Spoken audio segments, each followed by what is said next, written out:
Welcome back, everybody. This is Farmer Always, and we are trying to catch the horses this morning.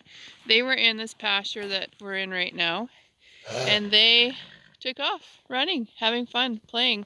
One of the horses, the white and brown horse, Dixie, was out in this pasture that they're in right now, and everybody else ran and played and went back in.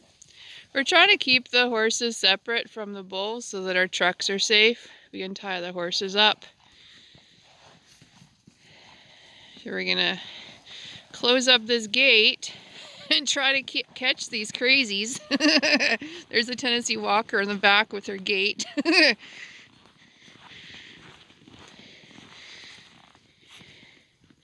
So I have a halter.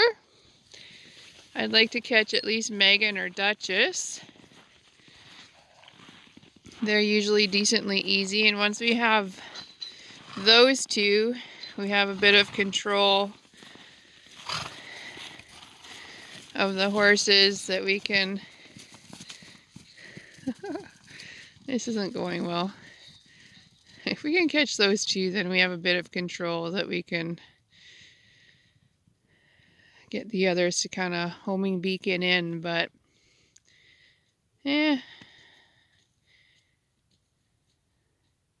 horses.